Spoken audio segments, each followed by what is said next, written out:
The sun is swallowed by a jagged horizon as another winter's day surrenders to the night. Flecks of orange and red decay into deeper browns, the forest transforming in silent anticipation of the coming snow. Ravenous wolves howl from the boughs of rocky crevasses beyond the town borders, sending birds scattering from their cozy hills. Travellers hurry into the inn, seeking shelter from the gathering chill. They warm themselves with hot tea, sweet strains of music, and hearty ale, unaware that strange and nefarious eyes stalk from the ruins of this once great city. Tonight, even the livestock know that there is a bad moon rising. Ooh, that gave me shivers. I'm ready to go. Pretty good. I've never opened a game with that before, actually. You should. I should. That's a good idea. it's not bad. Honestly. Where did you get that from? Well, that's actually straight from the Pandemonium Institute's website. Oh, really? When you just go to the script, it's on this. Nice. Yeah. Yeah, I didn't know that. There you go. There you go. Hi, everyone. I'm Ralph from Board Game Gateway, and with me we have Nee. Hello. And we have some special guests with us tonight to do a deep dive into Bad Moon Rising, the second script in Blood on the Clocktower. So with me returning is AJ. I'm back. Avery's back. Thank you. How's it feel to be back?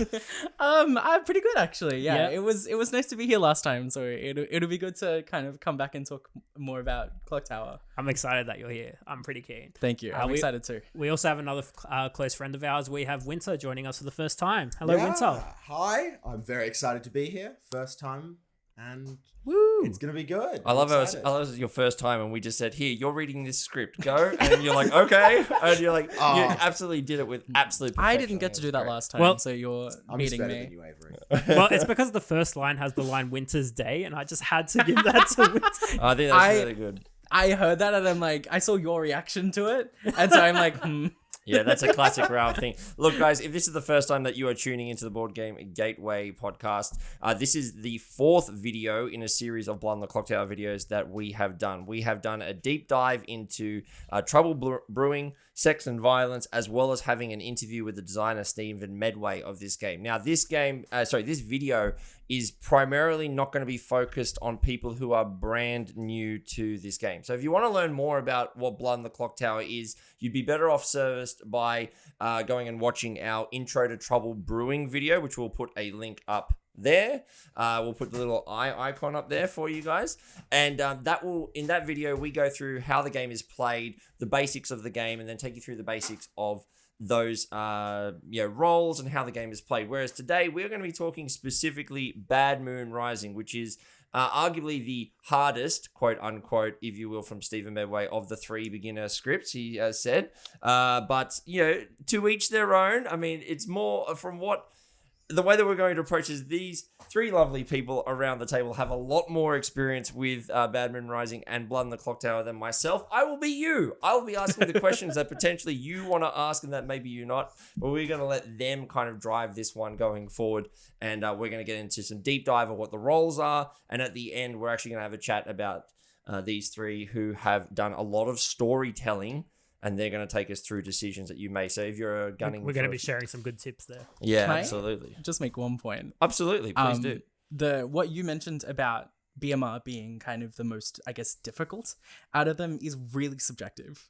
I guess this one and Sex and Violence are really on the same par with how difficult they are, but SNV, it's a lot about the information, and that's where the difficulty comes from, where with BMR, there isn't much information that is on the script. And so a lot of it is, I guess, like they're pretty similar in difficulty, but some people really like the puzzle solving and all of the information around SNV, and some people like all of the figuring out how things fit together with BMR. It's difficult for some people in different ways. So your mileage may vary depending on... But that's why we're going to go through this one here. So this is my favorite of the three base scripts. I 100% agree. You agree with me on Currently. that? Okay. My current favorite. Perfect. It has changed very recently Well- and likely will change again. As soon as we release this, it will always be Winter's favorite script. Okay. But it's my favorite because there's a lot of death in this script. And the puzzle is figuring out why people died and how they died to figure out, the type of demon it is and lots of different puzzle pieces like that. So I think we should get into it. Absolutely. Absolutely. So the first thing Absolutely. when people see this script, when people see this script, generally their first impression is, wow, there's a lot of red on this script. So we're going to start with the evil characters, specifically the demons. There's four different demons on this script. Winter, let's start with you. Which one is your favorite? And let's go with that one. I really like the Poe.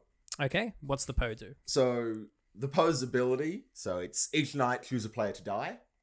Choose a player, they die, like most demons.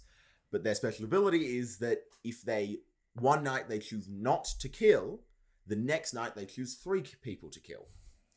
Wow. So on average, they would kill one more person than the average demon, but with a quite obvious tell of there is no deaths, then 3.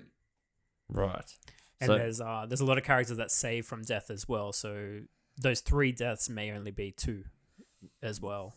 There's which is also, very interesting. I guess, we'll talk into Yeah, the other ways that death can happen other than demons on the script 100%. later. But like there are ways that's a good teaser. yeah, there are other ways that people can die other than the demons. So there is kind of that trade-off of what is happening here. Who's the demon?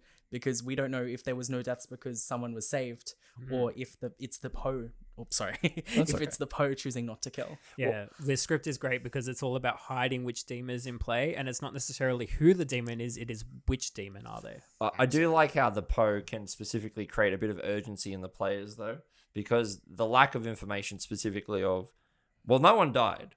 So, guys, if it is the Poe, we got to do something now, or we're about to lose 3 of us. And in a 10 or a 12 person game, that's a quarter of the people gone just in one night. So it can be very, I don't know, it can create that urgency. But also, if you are at that point in the game, it could be like, well, maybe we do let it happen just to see what happens, right? Especially when you have a night of no deaths and you have like 6 players alive, you have a very interesting decision of, do we execute? Because what if we just lose because we wake up with 2 players because the Poe killed? Yep. And even if it's not a Poe, that's a very good choice by the evil team to make us do that. Yeah. Yeah, because like your power is in your voice in Clocktower. So as the evil team, even if you're dead, you can convince town to go to sleep, and then 3 kills are coming. Like it's really powerful. The power's in the players in this game, which is great. Yeah, I think so. What a great start. What a great demon to start us off with. I think that's good. Avery, let's go to you though. Let's come down the table and say, okay, let's hit another demon of. So there are potentially 4 demons in this script that you could. Well, there are 4 demons. Sorry, there are 4 demons.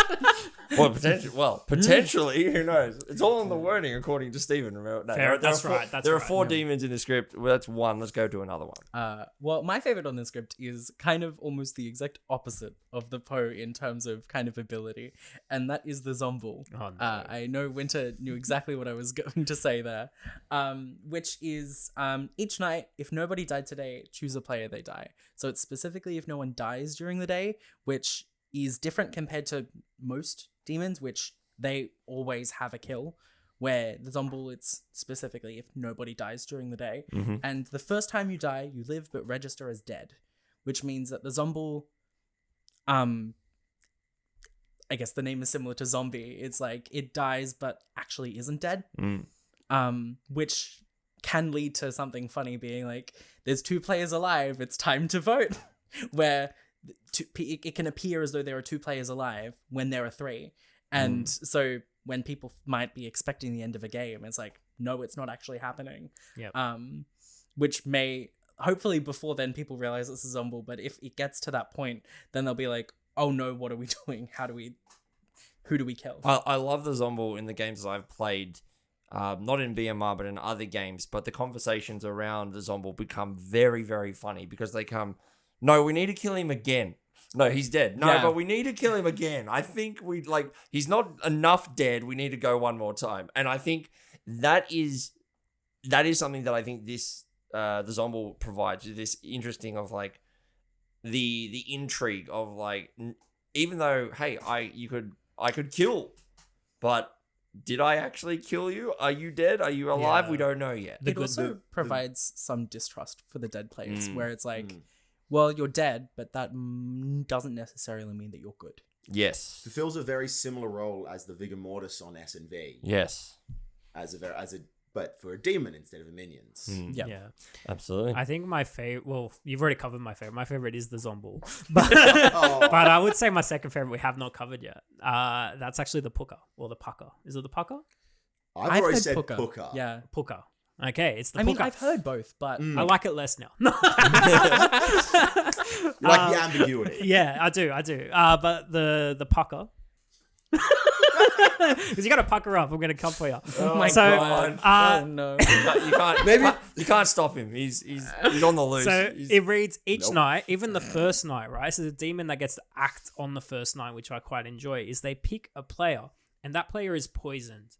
The following day, that player dies. So that is your kill that you're targeting. That player that you've poisoned the night before, they're going to die. You can't change that, or, there's ways that they could survive, I guess. But that player is poisoned. So you're creating misinformation in the game already. So it's basically the poisoner from Trouble Brewing, but better because you're the demon that gets to kill. I really enjoy a game, and just the fact that there's already a lot of drunkenness in the script that we're going to get to, but the fact is there's poison in there too. That's fun. That's fun. Yeah. I believe it is the only source of poisoning specifically on the entire script. Yeah, I think so. Yeah, because the only other players that provide that are good players, which would then provide drunkening. Yeah. Because there is that a distinction where it's evil characters create poisoning while good characters create drunkenness.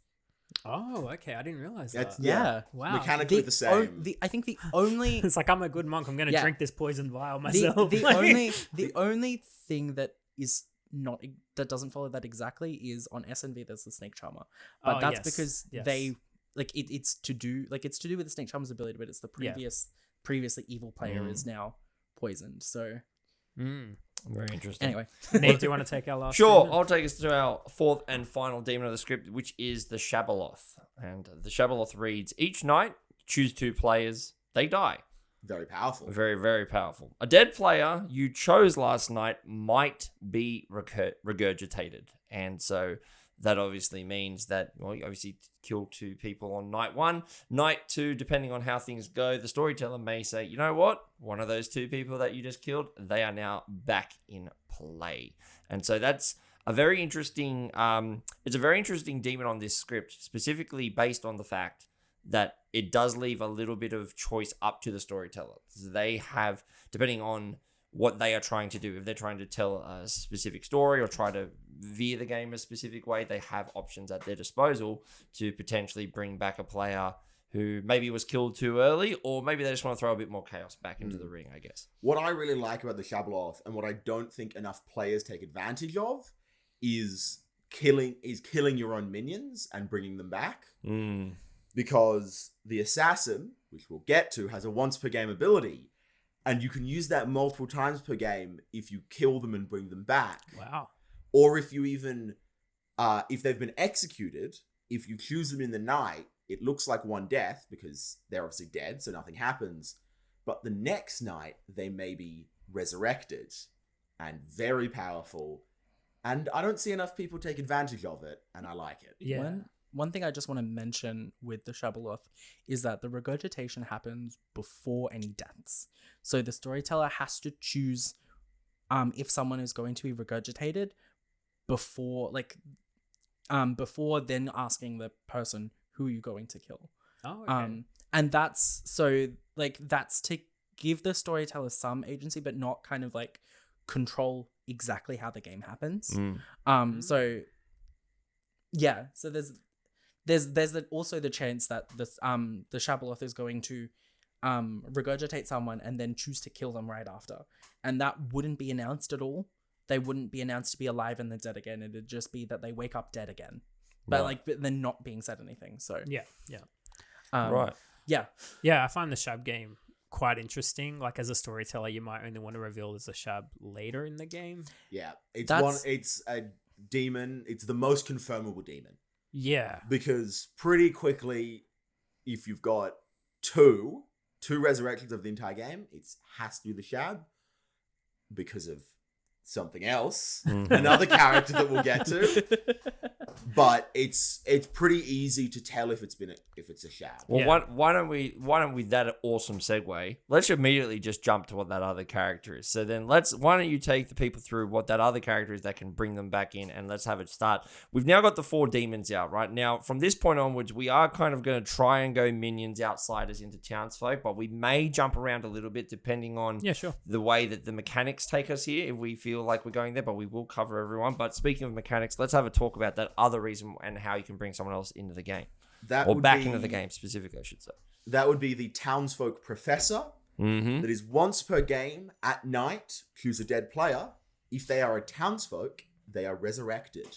See, this is really powerful as well, because you already touched of, like, if the Shabaloth revived the assassin, they get their ability again. I was in a game recently where I was the professor.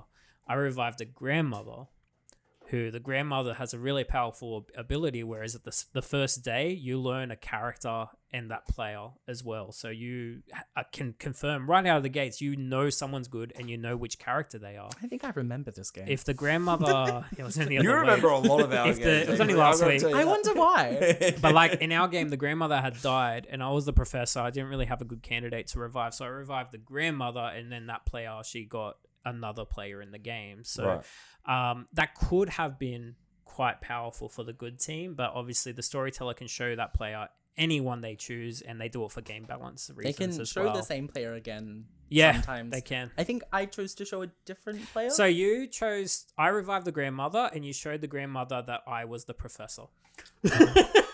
Which I forgot. For game balance reasons, I completely understand. kind of good. I mean, Because, that confirms you. yeah, Yeah. because But I was, they knew I was gambler confirmed at the same time as well. Do you want to talk what the gambler does, Nee? Yeah, so the gambler is another townsfolk, and the gambler says each night you choose a player and guess their character. If you guess wrong, you die. So there are ways big drawback. So there are ways you can go about this, because it doesn't say you have to guess another player. You can just guess a player. Hello, I am the gambler. Hello, I am the gambler. So at night you can just say, I'm the gambler, great, and you stay alive. However, there are also things that can potentially cause fun shenanigans, which we'll get to as well. But the gambler is a very interesting one because, again, it shows that distrust of, like, you can say, yep, I said, last night Winter was the lunatic and he died or something, for example. And there's like, okay, well, why would you guess the lunatic or blah, blah, blah, that kind of stuff, right? But the idea of the gambler is a pretty simple one of, you are just going to start shooting in the dark. I'm like, no, maybe you do a soul read. Maybe you go, Ralph is definitely acting like a demon. I think he's the boss. Well, it's very powerful role even to bluff, because you can say, I'm the gambler, tell me who you are and I'll see if I can trust you. So it can be a very powerful role, And even as a bluff. People will be, either they will go, oh no, don't gamble me, and it's pretty obvious they lied to you, or they'll be like, oh, okay, fine, if you're the gambler, this is what I am. Yeah. But Works, I guess, a similar function to people being like, hello, I'm the juggler in SNV. Tell me what you are so I can juggle you. Exactly. On, I guess, a similar note, but not the exact same, talking about, I guess, other characters that can cause deaths. I feel like I want to try and move it back on track, back to the Go mid- for it. Sure, go for that. Please do. Not the one that you're maybe thinking of, the Godfather. I love the Godfather. The Godfather's really powerful. Best one. It's you start knowing which outsiders are in play. If one died today, choose a player tonight. They die. And so that way, -1 to +1 outsider. that is true. There is so it provides a bit of ambiguity about how many outsiders are in the game, which all scripts I think need. Yeah, definitely. But also it provides a bit of caution, I would say, about people being like completely truthful. saying whether or not they're outsiders. And it also is a lot especially in TV, there's you're the butler, well, we'll just kill you because you might be lying, and there's not anything bad happens if we kill you. In this script, if the Godfather's in play, that's an extra kill that the evil team gets. Very powerful. Very good. I think the most powerful thing about the Godfather is, as the evil team, knowing which outsiders are in the game. Yeah, definitely. That's pretty cool. And also, like, if you're a minion that doesn't really care if you die so much, like if you're an assassin that may have already used your ability, just double claim as an outsider. Oh, yeah. That is in the game I would say- could help draw them out for the Godfather. I'd say also, if you're a Godfather and you know you've taken away an outsider, Yep. you can then be like, well, I know which ones are in play. So I Yeah. know which ones are not in play. Yes. And that way, me or someone else on my team can bluff this. And so that they don't think that there's a Ooh, Godfather in that's play. a good perspective of It's it. very valuable, especially at 2 outsider games. Mm. Taking one away still leaves the Godfather the ability to kill, because otherwise it feels a little bad as a storyteller giving a Godfather, hey, you're just kind of like a better librarian. It's okay, but it's not the greatest. But leaving one there, very good, and leaves a lot of room for someone to bluff, hide the fact that there's a Godfather. I'm gonna bounce you to my favorite minion on the script, and it's one of those minions that change the perspective of this script entirely. It's the Mastermind. Yeah. And it says, if the demon dies by execution, ending the game, it says play one more day. If a player is then executed, their team loses. So It's a Hail Mary. Yeah. that is one of, I mentioned earlier that in a Zombuul game you can wake up with 2 players alive.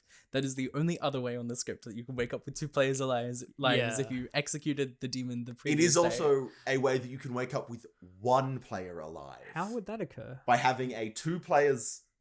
No, that Oh, wouldn't no, work no, sorry, 'cause no, they- Because I'm that would lying. just be the Mastermind left alive. That would just be the Mastermind. No, I lied. I'm wrong there. I mean, you could, but It wouldn't go- no, it wouldn't go go well correct. for the evil team. No, yeah, because Just wait for people to work it If you, out. yeah, no, because if you execute, Yeah, if I you mean, would execute the Zombuul, there'd be 2 left alive. yeah, It and does lead to the very infamous triple tap, which a lot of cat players hate, where if you kill someone, you kill them the first time, Yeah. then, oh, maybe they're a Zombuul. Yeah. Maybe I should kill them another time. I see. Yep. And then, oh no, maybe it's a Mastermind day. And in a Mastermind day, you need to kill an evil player. And well, or they- not or you could just execute not anyone. kill. or you could Yeah. not Yeah. kill. But they're an evil player, so I may as well kill them again. Yeah. That's fair. I've seen it done. The infamous triple tap. Yeah. I've never Yeah. heard of the He's triple not tap. dead Yeah, enough. so He's not dead enough. Kill him 3 times. Three yeah, times. I think that was mentioned there, but with the Mastermind, I've never been killed The- 3 times. I'm not Sorry? dead yet. I'm not dead. What? Oh, it's quite dead. No one's killed me 3 times before. I'm like, I've never seen this. And like, I've seen it happen With- both times on both ways. Of it's been absolutely the good team needed to do it and they Yeah, won, yeah, right. and then absolutely wasted the entire game trying to kill this one poor good. I think they were like that a player just minstrel never who played just again. never- and it was just, but yeah, Right. so with the Mastermind, it was mentioned that if you execute a player the next day, their team loses. But if you don't execute a player, then the good team will win. Yeah, because they killed the demon. regular They- the good demon- win conditions reassert themselves. So a lot of people, because they're not sure Mhm. whether, like, a lot of people like to have an execution anyway. So they will usually, that's why they like double tap, is they will usually hit the person that they executed the previous day.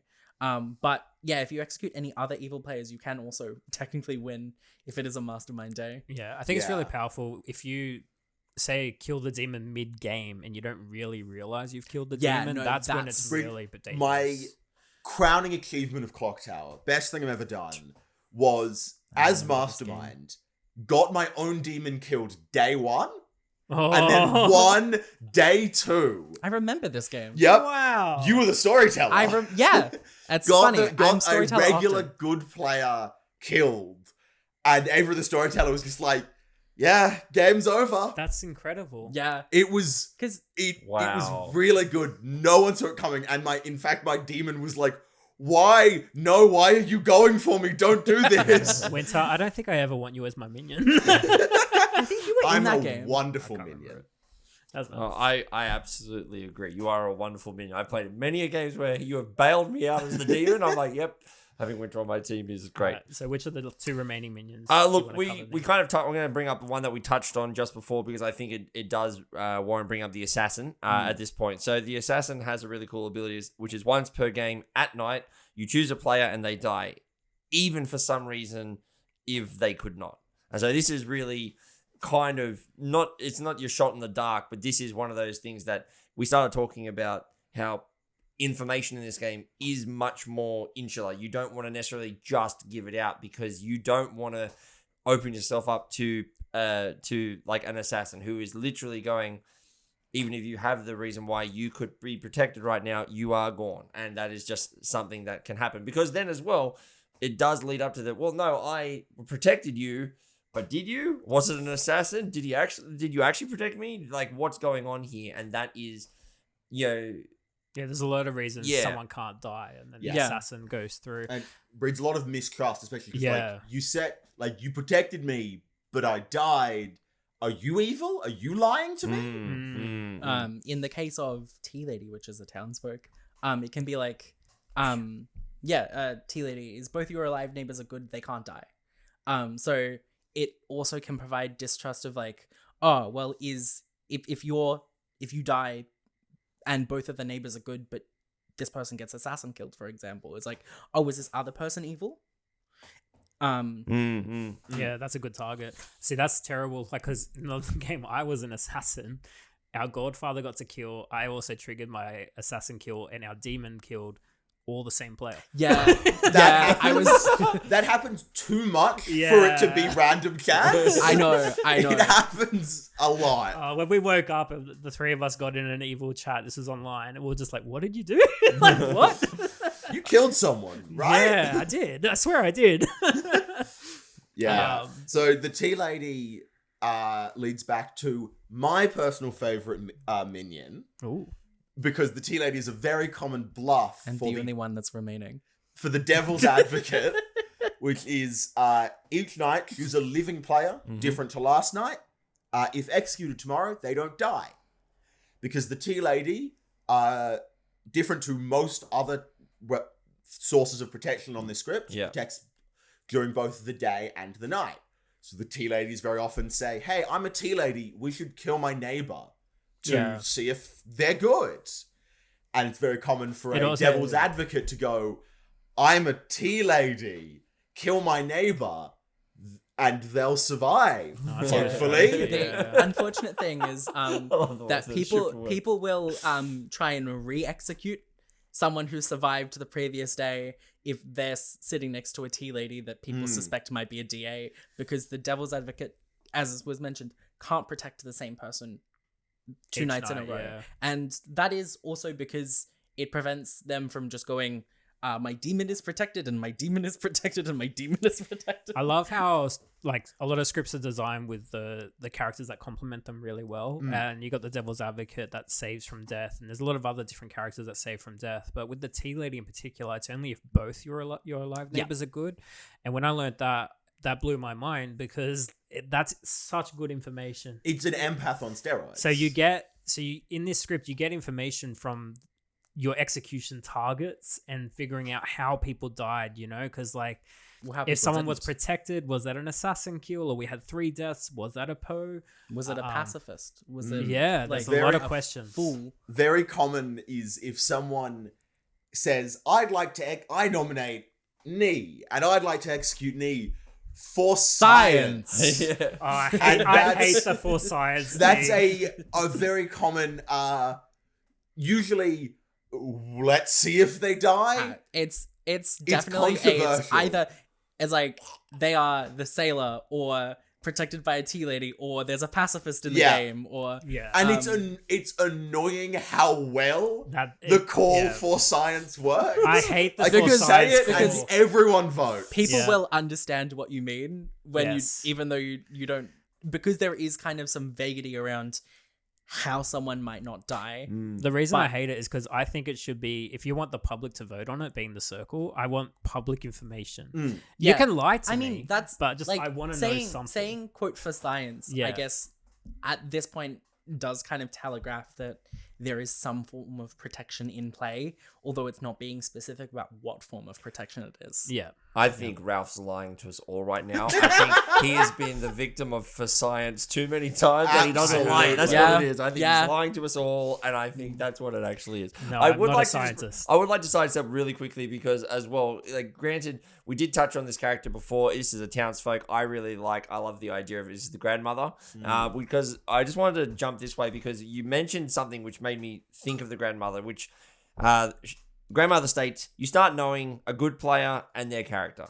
But if the demon kills them, you die too. So this comes down to the random things of, hey, well, if we kill Winter and all of a sudden Avery dies, and we're like, okay, was that a grandmother? Now there is another character in here that can potentially throw a spanner into the very works. specifically is if the demon kills them. If the demon kills And them. so- not a execution. execution But- and not a minion. Yes. And Oh, yeah. also not things like gossip. So the gossip which we're now going Yeah, go very for it. for the Go gossip, for yeah. it. characters. We So- have covered all 4 of the minions and Yeah. all 4 of the demons, so we only have blue left. So we're gonna be jumping so around. the That's gossip fine. the gossip says each day you may make a public statement. Tonight, if it is true, a player dies.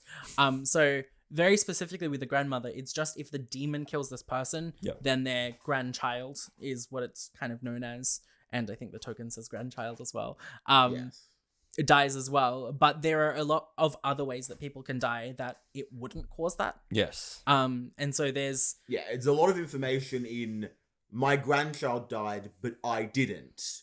Was I protected? Did they die via something else? Yeah. And Yeah. there's a lot of good stuff there. Yeah, I love that, and I think the gossip that you touch on it, like, hey, you make a public statement.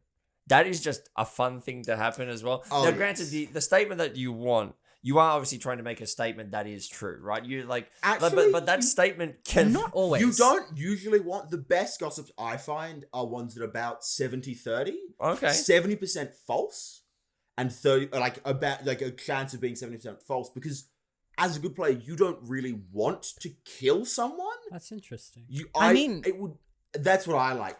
I like going for, like, a very common gossip is these demons are in play, or these minions are in play. I like saying this demon is in play. So it's about a 1 in 4 chance. Yeah. It's not as useful, but it's less of a chance that So you go with the ruling out strategy. I go with a ruling out strategy. I mean, and there are some people that, because a lot of the information is about how people die, gossips that are trying to be successful. Although there are certainly points in a game where it's like, we have 4 people alive, a gossip either doesn't want to make a true statement or just doesn't want to gossip. Because the gossip is you may make a public statement. You don't ever have to It use doesn't have to be about the yeah, game. and importantly, I mean, technically it doesn't have to be about the game, it's but it's very commonly said as Yeah. I gossip. The X. sky is blue. Yeah. Like, What- obviously you want Very interestingly is the gossip does not need to be alive when they say they're gossip for them to kill. They just need to be alive during the night. So, and I have lost the game to this, and I'm still salty about it. A dead gossip has been, I gossip that I'm the gossip. Very funny. Professor They're dead. revives them. A professor revives them in the night. We are at 4 people. Demon kills, gossip kills, we lose. You're kidding. Yup. One thing I just want to I'm still say annoyed by in it. regards to the gossip is that It's bad. specifically around I guess storytelling with gossip. I know we'll get into storytelling BMR later, but with the gossip specifically, it is more valuable to actually make it. If it does, a kill is required, it's more valuable to make it so that the kill actually happens rather than, I guess, quote unquote, sinking a kill. So Into a protected player, Yeah. or the because demon, the one that the demon kills. it is technically available to say this person dies, but they were protected. But it's always, well, I shouldn't say always, because there will contextually always it can matter. there will always be situations where it's Yeah, not yeah. true. But for the majority of the time, So actually make it kill somebody Yeah. if it does need to kill. So, one of the really strong characters on this script that some people may think it's not very useful, but it can be somewhat powerful. But it's just like a way to spread misinformation from the storyteller as well. Minstrel. It is the Fool. Ah. So the Fool, it says the first time you die, you don't.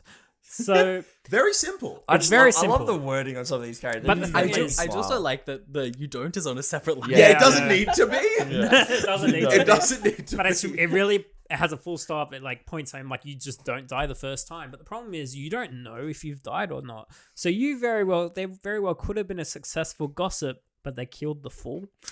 Or a demon has killed you, and then people like execute you, and you're not dead, and they're like, "Hey, are you the fool?" Yeah, so there's quite a few ways Yeah, that yeah. the fool's death can occur without the fool realizing it. Yeah. Yeah, so it's pretty crazy. The pacifist is an interesting one. As a storyteller, Very controversial. I will read it out and then I'll ask you guys a question. So, pacifist, it says executed good players might not die. Personally, I've only storytelled BMR maybe 10 times. I don't think I've actually caused that to happen. As a general rule, it should not happen often. Yeah. I treat it as a safety net for my players that I control, which I think it is. Yep. And it's like you've got a professor who you executed day one, who never got a chance to use their ability because an evil player was like, it's for science, killed them. Yep. And you just kill, and it's like that's a very valuable role. Because there is also the reason why someone might not die. There's misinformation in that. They could be were they protected by a devil's advocate? And you've got to make the judgment of keeping their character alive. Is that more valuable than less valuable than the misinformation? Right. So it's a balance you got to strike there. Yeah. And it should, as a general rule, obviously, take everything, different situations, not happen more than once or twice a game.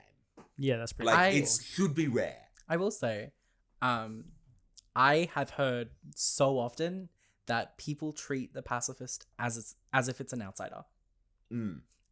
Because I'm not 100% sure why. I can understand it doesn't I guess quote unquote work that often. So I think what a lot of people say why is it's untrackable. Yeah. There's no way to know that they were saved by a pacifist. No. Well, you could know that they were protected by a tea lady.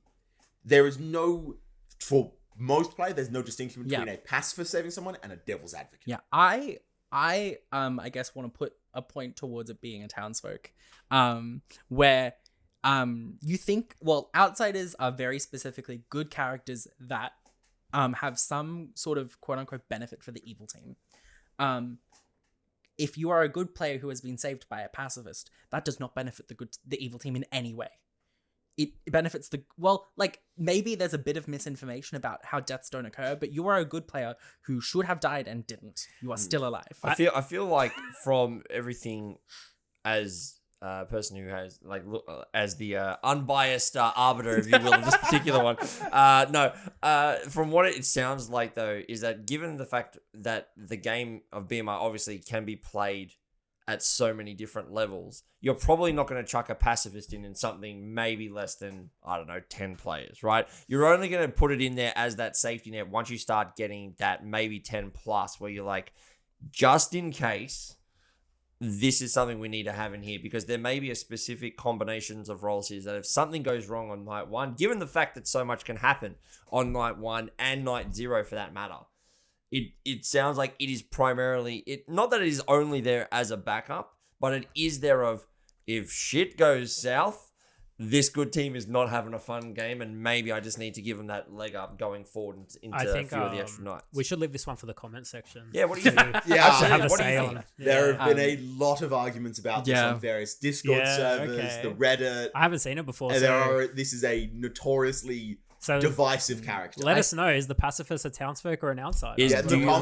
you like the pacifist? Get do you in not the like comments. but we want to know why. Don't just say I like it. I want you to say why you like it as well. Okay, let's do that. I might actually start giving it more appreciation now. Yeah, absolutely. All right, well, let's move on to we don't have many more roles to go, which is good, but let's go. I'm going to go to one more. Oh, please do. I think the remaining roles have a bit of a theme to them. So this one here is called The Exorcist.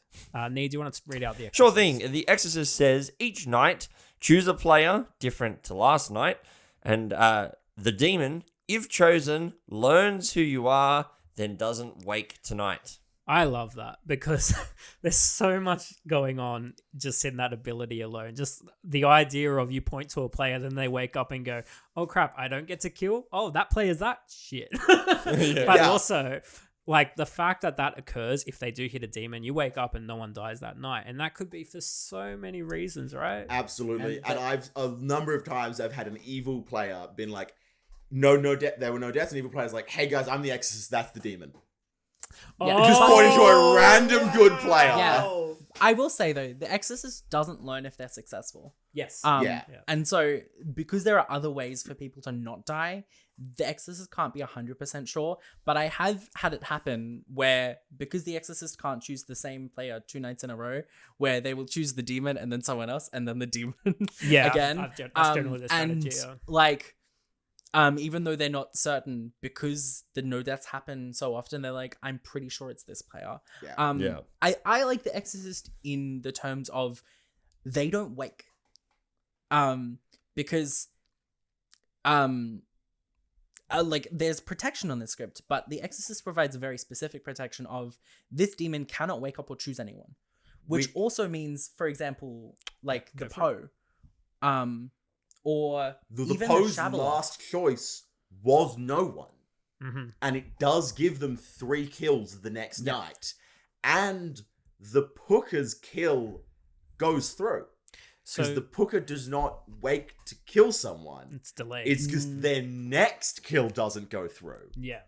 I'm not 100% Yeah, because sure they're the previously poisoned player dies. The previously poisoned player dies, but they do not choose a new person to fair, 'cause poison. they're not poisoned, they're just And the wording of the Poe is also very specific, and it says you may choose a player that die, but then if your last choice was no one, not if your last choice last night was no one. So it's like, hey, I saved you. I'm gonna save you. I'm gonna choose him again. You can't choose him again as the Exorcist, but you're like, I think I've saved us 3 kills could still happen, and that you may have a 2-night buffer if you're not. even the Shabaloth, where it's a dead player you chose last night, might be regurgitated. That could still occur. Well, like the regurgitation can still occur. Yeah. But then like the next night, because No one was chosen. no one was chosen, no one can be regurgitated. Yeah. So it can be a very specific, like very tricky spot of like, well, 2 people have to die. So a townsfolk I like to bring our attention to is called the Chambermaid. Yeah. And that's it says, part of the reason I was bringing that up. Thanks. Do you want to cover the Chambermaid for us? Chambermaid is each night choose 2 alive players and not yourself. You learn how many woke tonight due to their ability. Yeah, that's what I was bringing up with the Exorcist Yeah, go about for the it. demons waking.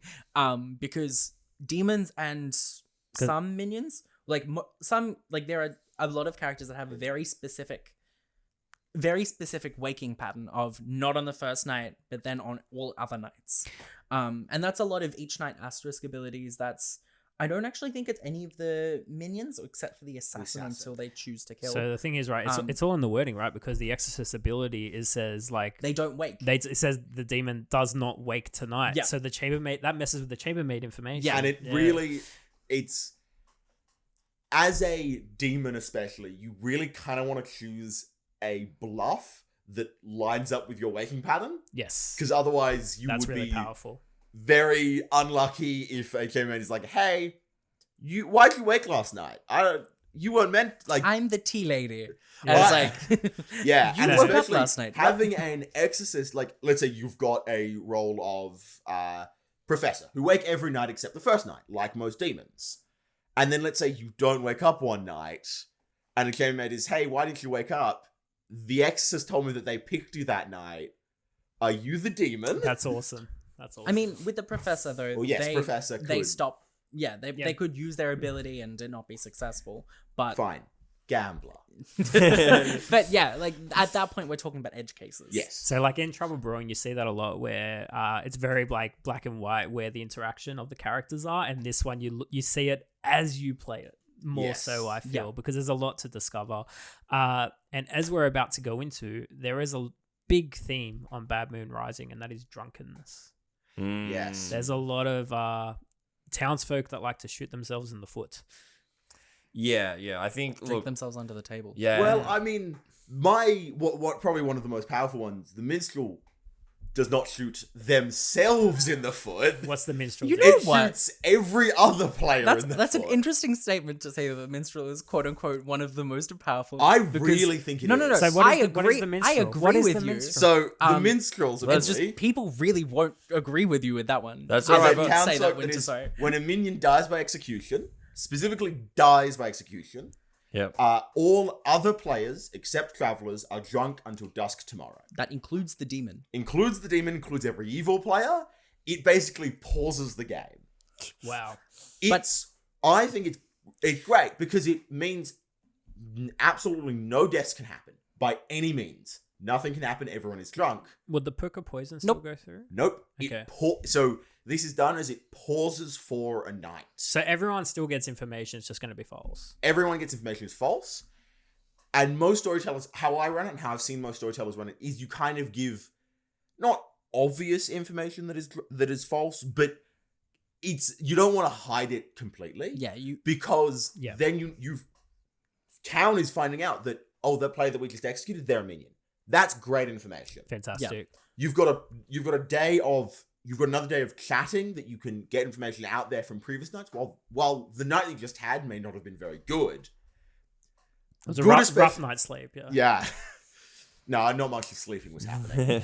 A lot of good wins by sharing information. And the more time that you have to share information, the more likely it is that the evil team's information is, hey, that doesn't line up, you're probably evil.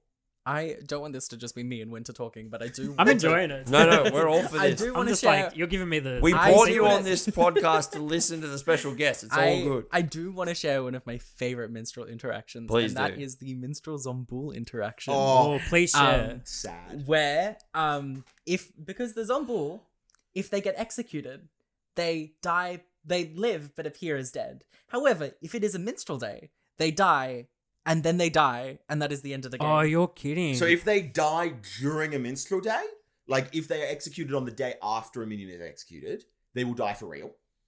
But importantly, if a Zombuul is dead previously I see. and then becomes drunk, nothing happens. Okay, that's how I had it in Yeah, my yeah. head. They So don't nothing just happens. lose the game, but they don't come back to So life if either. everyone is drunk and the Zombuul dies, the game is over.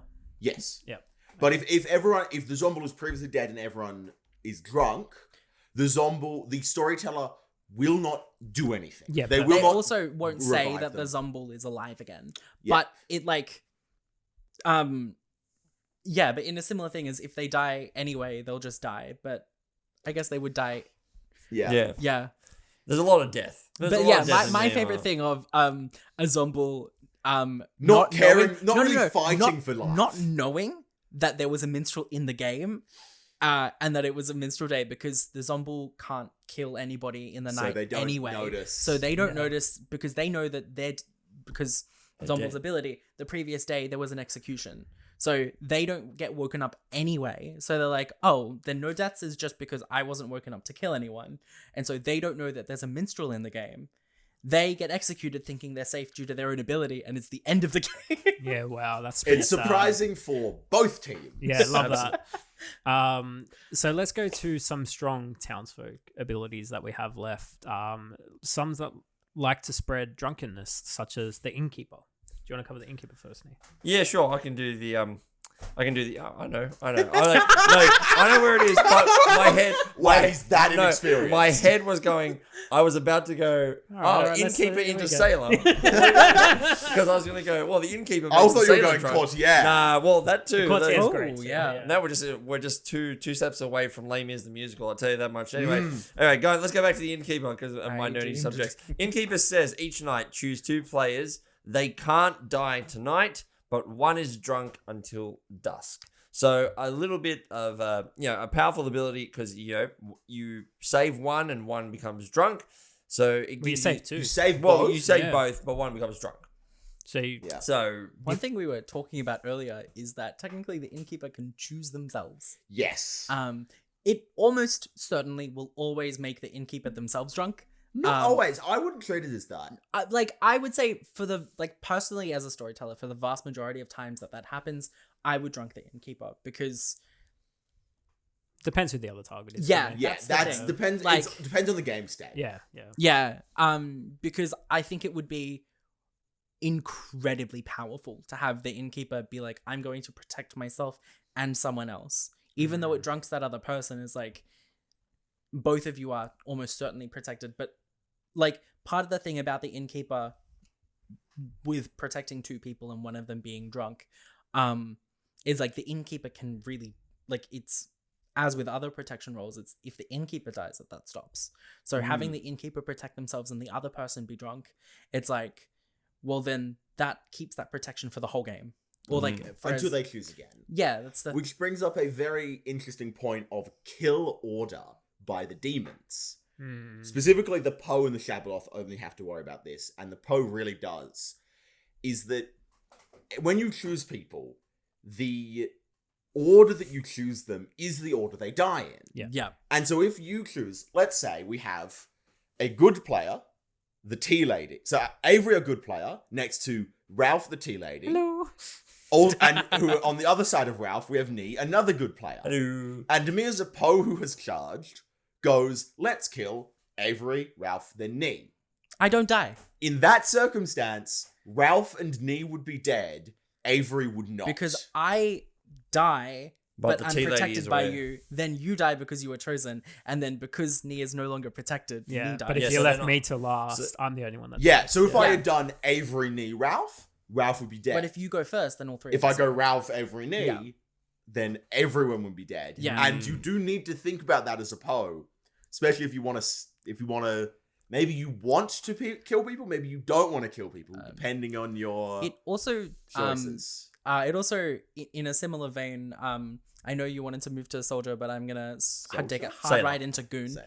Oh, Goon. no. That's our No, first no. outsider. Yeah, I wasn't sure whether or not we were going to Soldier, go to Sailor. outside. No, it's fine. You were going to Sailor. I'm taking a hard right into Goon. No, that's I fine. love the Goon. If the Great. It's but wonderful. just talking about that like order, because if a Poe chooses, What's the Goon do? What's so their the Goon ability? is each night the first player to choose you with their ability is drunk until dusk. You become their alignment. very So fun. that is a very character. stupid. That is a character that can kind of flip flop between good and evil. But for example, if the demon, like if it's a Poe that has charged, and is then going to choose 3 people that night, and the first person they choose is a Goon who has not been chosen yet. The Goon first doesn't die because they are drunk. because they but then also none of the other choices happen because the demon is drunk and Yeah. the Goon is evil, but like It just saved those at, kills. at yeah. what cost? yeah, Yeah. Very funny. If the assassin chooses to kill the Goon, they turn evil. the assassin attacks the Goon. The Goon drunks the assassin, but the assassin's ability is they die no matter what. So it's a weird, it's unknown, and it's been clarified by Stephen Medway because it could go either way. How it works is the assassin kills the Goon dies, the assassin becomes drunk, and the Goon becomes evil. Oh, that's yeah, great. so I the love Goon that. becomes evil and dies in Yes. that situation. I Because- have been a Goon recently, and I got changed to evil like night 2, and I like evil team 1. Like just the fact I hid the fact I was a Goon, just you hide the outside account. That was so powerful. I have a story for later. That's all right. Well, I know what story. No, I well, have a story for later, and Winter knows exactly the Well, story. the reason why I wanted to bring up the Sailor before, because the Sailor does work kind of hand in hand with a couple of things that we've been talking about. Because the Sailor's abilities each night, you choose an alive player, either you or they are drunk until dusk, and then you can't die. So there are these ways of these characters when you talk about the drunkenness and things like that. It's like, yes, you may want the Innkeeper to, you probably make the Innkeeper drunk and the other person becomes, gets the save, or they get the both save. But then, for example, if he happens to pick the Sailor, there are a few things that can happen with like, well, definitely. maybe, hey, like Yeah. I'm the Sailor, you're the Innkeeper, we should be really good friends. I become drunk, I can't die, or not. Who knows what happens? We There's pick a whole each bunch of other, So- and we both get drunk. To quote the great Ben Burns, the Sailor is often it's confusingly worded. Yes, yes. As Ben Burns says when introducing it, flip its ability. You read it from bottom up. You can't die as that's their main ability. Yeah. You can't die. That's a very powerful ability. Never Yeah. gonna die. Yep. But when each night you have to choose a living player, and one of you, either you or them, is drunk. And I like to play Sailor as very aggressively. Instead of some people play An aggressive Sailor, why not? some people play it as Just I hit should yourself. find someone that the storyteller would not mind drunking. Like I will try and find the demon. I will find an evil player and I want to drunk them. Yeah. I want to go up to an evil player and be, hey, want to have a drink? Yeah, pretty much, absolutely. And See. it may not be the best strategy, but I find it very fun and it sometimes works out. See, if you flip the wording on the full, it's you don't. You don't You don't. the first time you die. Continuing on our alcoholic No. spree. was mentioned a bit earlier, the Courtier.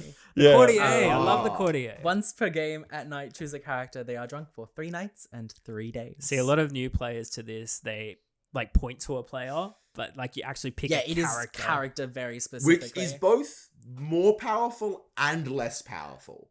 You need to be sure Because that the if character's you- in the game. If you don't know who the demon is, but you're pretty sure you know what demon it is, you can do that. Yep. But so that's pretty good. But it's also like if you have no idea what the demon is, wow, you have no idea. I have heard of someone drinking or Courtier drinking with the Goon.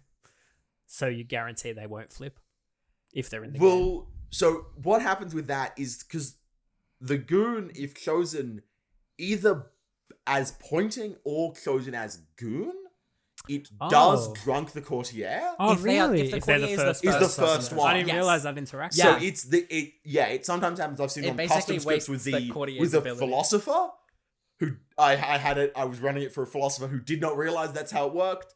They chose Goon and was like, I'm so excited to become the Goon. No. Oh, that's funny. It was sad. I gave them another shot the next night because Oh, they were that's so nice. devastated.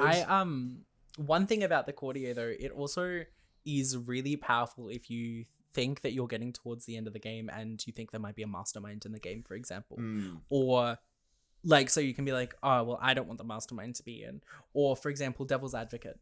Because very commonly you could wake up on Final 3 with the demon protected by Devil's Advocate. Game's over. Yeah. Can't win. there's Courtier can stop. I don't exactly know how y'all would run this, but I think theoretically, I don't actually think I've played a game where people have been talking about, this will segue into something else as well, Courtier drunking the Lunatic. Oh, okay. I have actually had to run that before. Yeah, did you tell the person that they were the Lunatic? I did not. Okay. Or what I did is I stopped waking them up. Yeah, no, that's... Because they no longer... I thought it was weird because... It's an edge case. And It's an edge I'll case. specifically say the Lunatic is an outsider who thinks they are the demon, but they're not.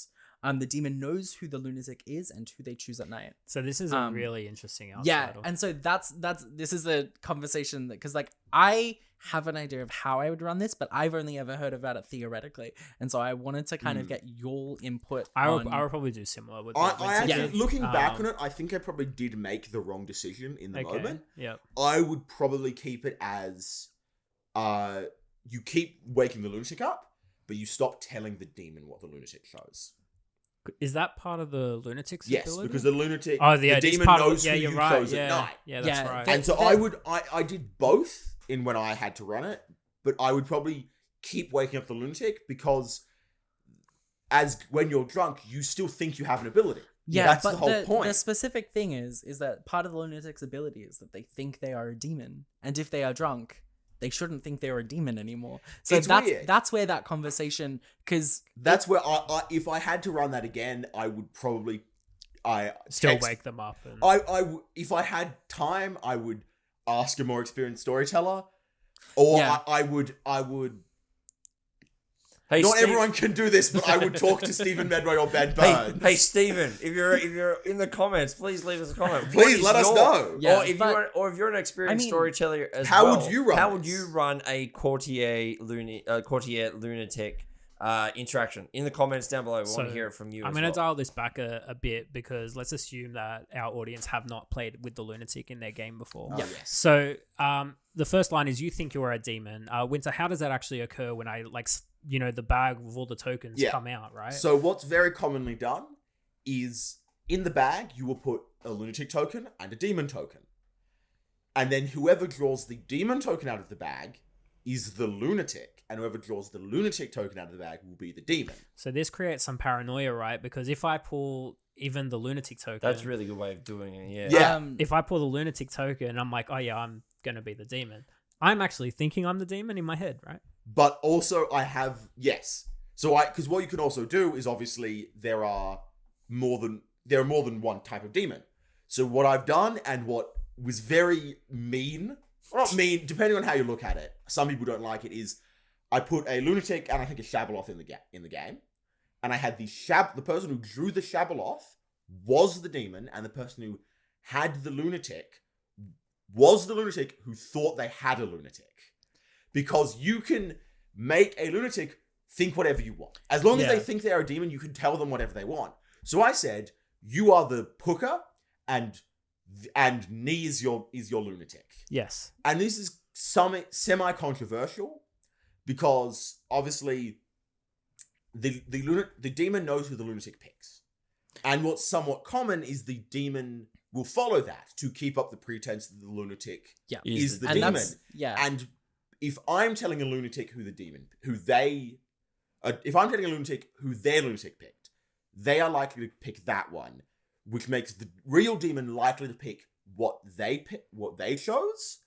So it's sort of like I am dictating the kills. Yeah. Which is a bit iffy. I don't love doing it, but it does have its place in games. Yeah, I will say that the vast majority of storytellers will run it kind of how you initially said, where it's you swap the tokens. You put the demon in the bag and you put a lunatic token in the bag, and the person who draws the demon token is either the demon and there is no lunatic in the game, or is the lunatic and someone else is the demon.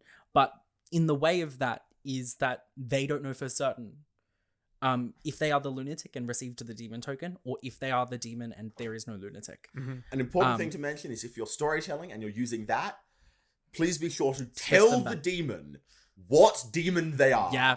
I have forgotten that many times. I have also forgotten that. Because you get them back and you swap them in your Grim, say, this is the demon, and then I forgot to tell them, you're the Shabaloth.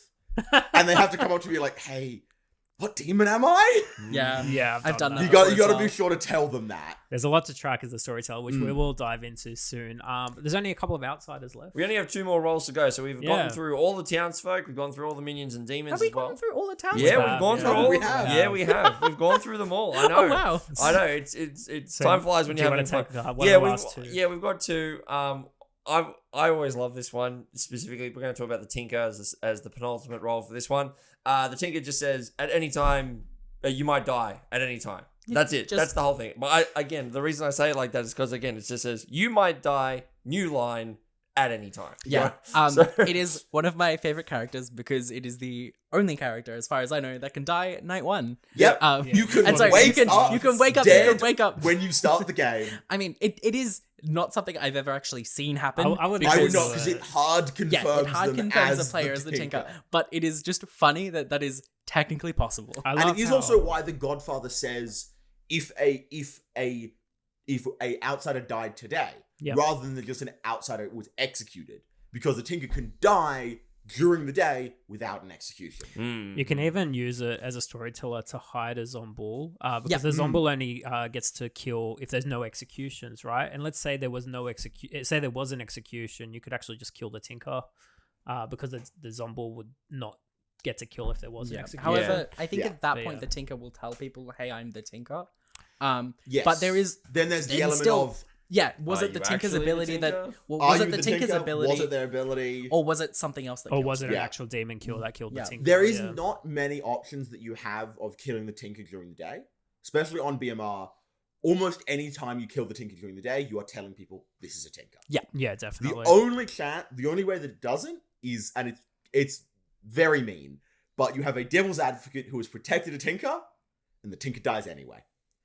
Because the devil's advocates, or they get executed, and then they don't die to the execution, and then the next instant they die to their own ability. Oh, that's sick. Yeah. So I would do that. It's very the Tinker funny. is executed and does not die and dies. And dies Well, anyway. you can just say the Tinker's executed and dies. Because you can't do it in the same moment. Yeah, you don't have to tell people. You don't have to say But it's funny to say that they don't die and they die. Although that does still confirm them as the Tinker. Yeah, that does. I would do that and Pacifist are the only 2 protection roles that protect during that. Well, that's Because every other protection role protects from not executions, protects from everything, like the tea lady. Yeah. And you can't kill a Tinker sitting next to a tea lady. And I've had a Tinker survive the entire game sitting next to a tea lady. Yeah, never died. That happened to me actually, and the storyteller killed me just to make it the final day. Oh, that's good. I like that. So our last outsider is the Moonchild. Controversially, not always seen as an outsider. Yeah, this is I a was very powerful I was one. gonna yeah, say so like how the pacifist is seen as kind of like an outsider character. The Moonchild is kind of can seen be a as townsfolk. They could flip, yeah. So the Moonchild, it says, when you learn that you died, publicly choose one alive player tonight. If they're a good player, they die. I actually don't like this character because That's an opinion. because it says when you Hot learn takes that you with Ralph. died. Tell Ralph why he's wrong in the comments below. It says like, look, I love this game, and to say I don't like a character, like it's a character in the game. There's a place for it, but like, it says when you learn that you die, publicly choose an alive player tonight. If they're good, they die. So like, it creates like the Klutz in SMV has a similar mechanic where it just creates that bit of jankiness for me. Yeah, it's especially because as a storyteller, if they forget, there is no real way for you to be, hey, Yeah. you've got to say something. So you're like confirming that you've player got to is kind the of Moonchild. like Yeah. get their eye without telling everyone. Because like the wording, the reason why the kill happens at night, right, is to sort of hide the fact that it could be another type of demon or something like that. And if you're the storyteller's like confirming, hey, you need to do this because you forgot to do this. I need everyone back in the circle so you can do this. Yeah, the thing, unfortunately, is that a lot of that stuff is a player needs to remember to do it rather than the storyteller needs to prompt them. Moonchild, Klutz, and Zealot. Because really, Zealot and Golem is a very big one. Yeah. Sneak where peek it's, if we ever do where an it's the experiment. storyteller's One day. like, this is technically cheating. If you if you don't do but it. there's no real way in the moment to kind of be like rectify that. So as Joe Everyman of this podcast at the moment, so specifically, I will admit I'm kind of losing you at the moment. When we talk about roles that are not on the script. Yes, exactly. That's but fair. with Moonchild, are you talking about specifically the fact that the person has to, when it says publicly choose, does that mean they actually have to go? If you die during the night, and you let's say Avery is the Moonchild, and I say, last night you wake up and Avery's found dead. Yeah. Avery then immediately has to say, I claim Moonchild and pick Ralph. Okay, so you do it as soon as you wake up. it's meant to It's be as soon as you learn that you died. as soon as you learn that you died. Which could be by execution, for example. Yep. Or if you die in the night, I think you choose in the morning. If you die by execution, you have It to happens do it before the night starts. Yes. I think one way to counter this, and I probably would do this as a storyteller now if this happens in my games, where if the Moonchild was to die, I might wake them up in the night and tell them that they died, and that way they pick someone as soon as they wake up. That's not bad. I think that's. I might start doing. Just to like prompt. Yeah, I like was you have to. Don't forget Yeah, Don't forget to say. I was something. about to ask that question of That's like, fair. is that something that I mean? I don't know specifically the order of operations at a nighttime, but if the Moonchild is relatively like obviously You could very easily do that just before people wake up. So they learn it like 20 seconds before the rest of town. Yeah. I just Gives want them to enough time kind to- of that thing when we first brought up the Moonchild, where it could act as a townsfolk. The same thing that I did with the pacifist, being like, I like where it is. I'm gonna do the same thing for the Moonchild. Please. And that is, yes, it can confirm or not whether a player is good. Kind of. It like if you as a Moonchild choose an evil player, the evil team could then decide, like, that's part of the reason that people think that it might be townsfolk.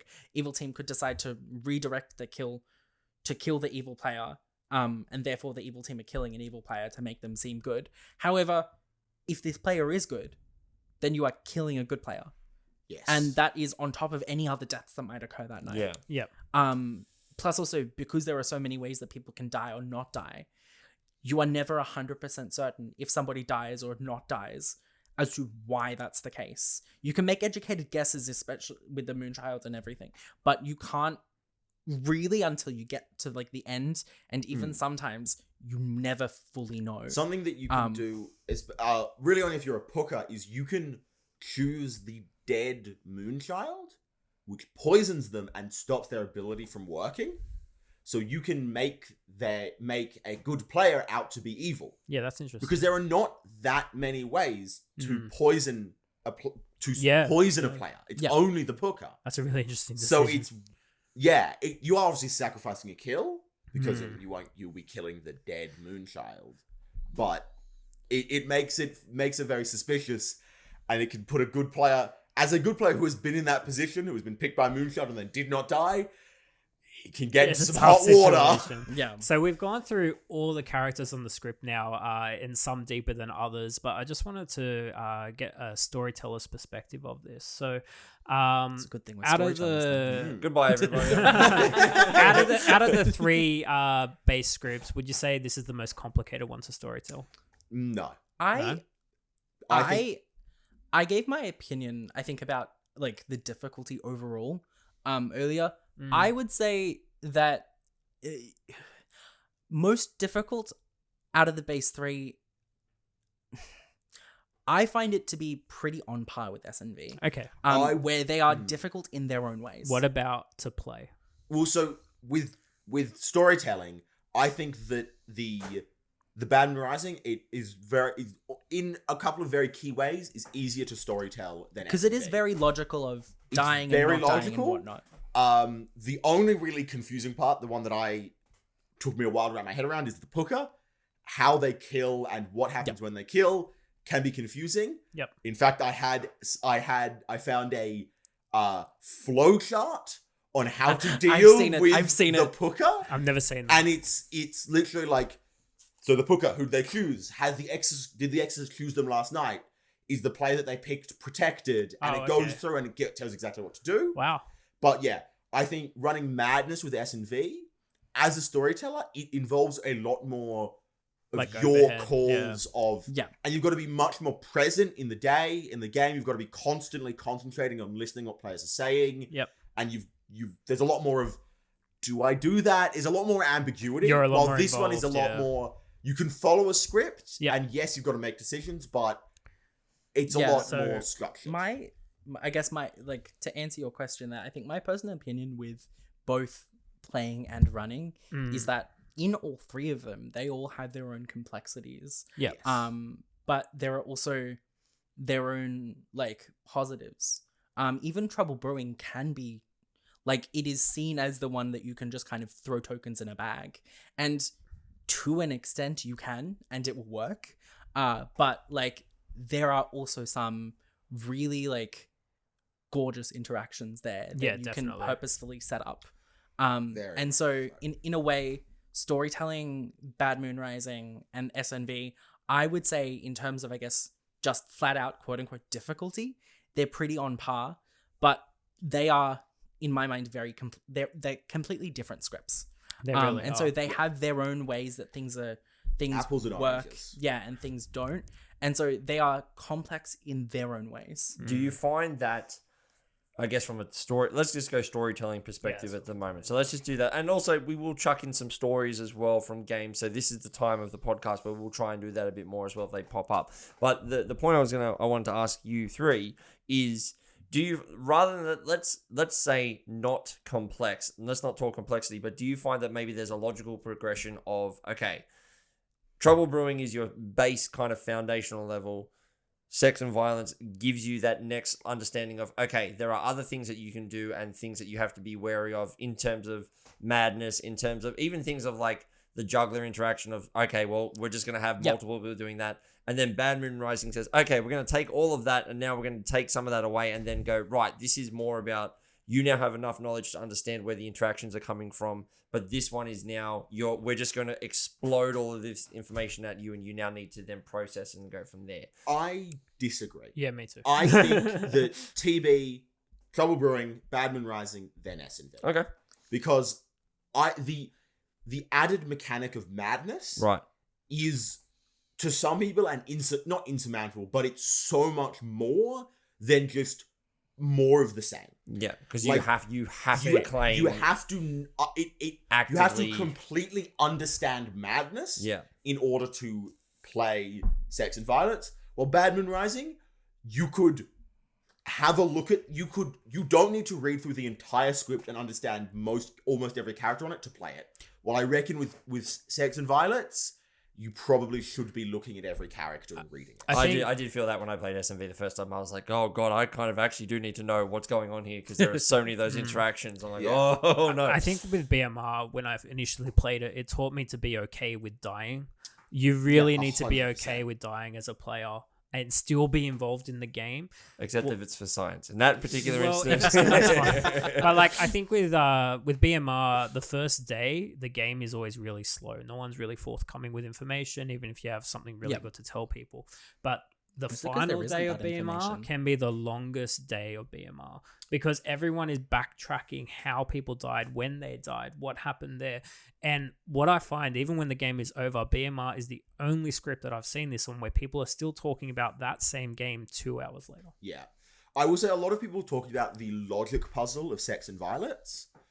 I think that BMR has just as much logic puzzle, No, possibly even absolutely. more of why the hell did this happen? Yeah. These are all the possibilities. Let's rule them out one by one. See, this might come as a bit of a shock to you both, but I do kind of agree with you. Whoa! You've said S&V is your favorite for like 3 years now. No. SNV is still my favorite okay, script. that's- No. SNV is still my favorite script, but I do kind of agree where if you're talking about kind of like a Like moments that stick with you. Or... strict progression Okay. Right. of like TB, BMR, SNV, I think that makes sense. Okay. I mean, I tend to, as a storyteller, be like, if people want to play SNV, if they've only played TB, I say that's fine because I won't ever find say them. no. I find them on about the same level of, as I said, I find them about on the same level as difficulty. It's just if people are looking for, I guess, a quote unquote progression between the scripts, Yeah, if a you're lot of taking... a lot of people online will say TB, SNV, BMR. But I do kind of agree that Bad Moon Rising is a bit of like an in between, where it's an intermediate script because there is there is definitely more to it. But it has some of the, as you were mentioning, some of the logic that SNV has, where it's you're looking at the deaths and how they occur, but isn't as, I guess, quote, information dense as SNV, and it doesn't really introduce any new mechanics. Yeah. Where SNV does introduce that madness. If you've got a one or just a couple new players, putting S&V, like going TB into S&V, that's perfectly fine. But I think if you've got a whole group of people who've only ever played TB and you're now just you're introducing them to new scripts, Bad Moon Rising is absolutely the next choice because S&V you need to be experienced in, you need to be well versed in the game. And players need to be well versed in the game, and they need to be able to drive the conversations. Yeah. Especially with Madness, you need to be actively doing stuff about it, and a lot of new players don't like to actively talk about things. Yeah. I think agree, 100% agree with you. if you play Trouble Brewing and you pull the Recluse token and you're one of the players that just sit there and just wait for the game to be over, you're not going to have a good time in Bad Moon Rising. You need to be involved no matter which character you pull out of the bag. Yeah, and that's like as you were mentioning, that's one of the things that I think Bad Moon Rising helps teach people, is that even though there should be, and like there are some roles in Trouble Brewing that are kind of geared around wanting to die, that Bad Moon Rising really confronts people sometimes with I need to feel okay with dying, because there are definitely players that I have played with, and like that I've even story told with, that like They just shut off when they die. yeah, They get out their phone and they're sitting there, they don't talk to anyone, they don't vote, and it's just like, well, you're not playing the game anymore. Yeah, Bad Moon Rising really helps with, well, everyone's going to die basically. Because I think Yeah, 'cause think in one night you can get 13 deaths if all the characters are in the There's- game. It's Yeah, 11. it's 11 deaths is the... in you one can, night. can have, on perfect conditions, Yeah, 11 deaths in one night. Although That's that amazing. includes characters that are they're like not COVID numbers. in BMR. No, 11 really? on BMR. Oh my gosh. I'm ignoring No. that. I'm moving on. Yeah, I was focused on what Winter said, Yes. so I Sorry, didn't. what did Winter I say? wasn't paying attention to what you said. I was paying attention, but then you just blindsided me with it. It's all right. Keep going, Winter. On Bad Moon Rising, if you have perfect conditions, Yeah, there we go. you can get 11 deaths in one night. Don't do it again. I know you. Keep going. Yes. No. Next topic. I'm looking at Winter. Speaking of double tap, Ralph was loading for the exact same joke. I would've done a same. double I tap, know yeah. him so well at this point. He was loading up for the double Sorry. tap. Oh, Can't but take me anywhere. Look, I want to say, look, we're coming now into the You're closing. not even gone anywhere. We're coming You've into the invited clo- us here. We're not taking you here. We're coming into the closing stages now. Like, we're not gonna, like, we still got a bit to talk about, because we do want to talk about the story. Like, as you said, we've put in some storytelling tips around the place. We've talked about the progression of bringing people onto BMR and things like that. And look, I'll admit, as the new person, the newbie of this quartet of loveliness at this table, I look at this and go, wow, I can feel the amount of information that would be there. And my mind goes, how do I start passing passing all the information? But then again, like you said, you're in a circle with, I don't know, 13, 14 people. So just being involved and being able to give something is like, okay, we can start to break this down and start doing that. So one thing that's really important about this game is that it is a social deduction game. Social the game first, the game you can never solve the game if no one shares information. Yeah. Because No one can solve this game by themselves. Yeah. They all need everyone else's help. And I love that- being evil in this script. Yeah, in and that particular. also matters if you are like a minstrel. Yeah. Or like a character that doesn't outwardly do anything right now. Yeah. They can't do anything. They need other people to help them do something. Yeah, but even things like the minstrel, letting people know that there's a minstrel in the game really helps figure out, was this because a minion was executed? Yeah. When you going back a bit to the a player shutting off when they die, when you die in Bad Moon Rising, you've got 10 people coming up to be, hey, what were you? Why'd you die? What happened? Did anything weird happen? Yeah. I need to know what happened. This is fundamental to how the game works. Yeah, exactly. And it just means that instead of it's like, oh, they've died, everyone walks off. I think that's a very good point, what you make in terms of the fact that when you die, people are going to come to you. It's not and that will draw those the reclusive players out of their shell. That'll draw. Sorry, I know that's fine. my bad. That's my bad. We know what a reclusive I'm in sorry. real life. I'm not worthy. That's Sorry, the wrong script. I know. I'm just making a bad. But I one. think from a storytelling perspective, the jump from Trouble Brewing to Bad Moon Rising is quite large. Yeah. You really do need to take the time to Yeah. read all the mechanics in the game, but also take your time during the first night or two. Don't stress if people are waiting for a while. It's your first night or so. Just run it properly as best you can. Just sit every time I storytell, because I've done this too many times. Is every time I storytell every night, at the end of the night, I go around and I look at every person's character and I go, do you need to do something? Oh, that's Have you done something? Have you done something? Or and I go around and I look and I check every single thing because I've missed people. I think and it's people not annoyed, but they do get a little tired of sometimes my nights will go for very long. But that's me being like, I just need to make sure that I've done everything, because if I don't, then I miss something, then it makes it more difficult to come back. And look, I've story told once so far, and on that time it was a TV script at 14 people, so kind of a big jump for a first time storyteller. But I agree with you. I would rather the nights go longer, because having been on the other side now, I accidentally did forget to tell my demon who one of his I point out I forgot one of his minions, and that happened to be the minion that he killed first round. He killed that person first round. So by not taking just that extra 10 seconds to just take that moment of going, okay, let me just make sure, what you said, go to each player and go, do they need to do something? Do I need to tell them something? Go through my script. And there's a lot of interesting legal text, the Exorcist and the demon still doesn't wait, but things like that. Ask a quick question. Yeah, go for it. Ask away. You may not have an answer to this, Nee. That's okay. I don't know. You should answer it anyway. Yeah, you should go yeah, first. just I want okay, your okay. answer. Take All a right, stab fine. at it. All right. What is your favorite interaction on this script between two different characters? I will not answer this, but that's okay. That is okay. But I was right. No, but I do have a follow-up question after they have answered for all three of you. I do have one. I might answer this myself afterwards, but Yeah, please do. Yeah, I'm looking through the script and I'm trying to decide. I'll go because mine's pretty basic, because it's the one I was most excited about when I first saw this script a long time ago. You look at all the demons, you're like, oh, they're all amazing. They're, coming from the imp to 4 that have really cool abilities. That was awesome. But for me, it was just the notion of a lunatic in a game like this. I've never seen anything like that before.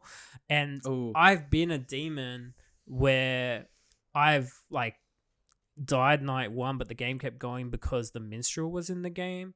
But then I didn't realize that as a new player, and I just thought I was the Lunatic and just outed everything. Oh, because Yeah. Mastermind did play, you mean? Yeah, the Mastermind was in the game, sorry. Okay. So I've been that player and lost the game for the evil team. But just the notion of the Lunatic, that interaction of just the paranoia that creates for the demon player. I found that really interesting. I was looking through, I was trying to decide, because there are some good ones on here, and Yeah. I've decided my favorite, or at least of the ones that I can think of now, would be Tea Lady and Goon. And executing a player next to a Tea Lady, that they don't die. Yep. And then the next day, executing the same player, and they do die. Because the Goon who is sitting next to the Tea Lady has changed alignments. Yeah, I've seen that to happen. evil. Yeah. And the Tea Lady is no longer protecting their neighbors. And it really makes people think that's a devil's advocate protecting someone. That's right. Yeah. And it makes people go, oh, that's not right. Something's wrong here. Yeah. You claim it makes people go weird.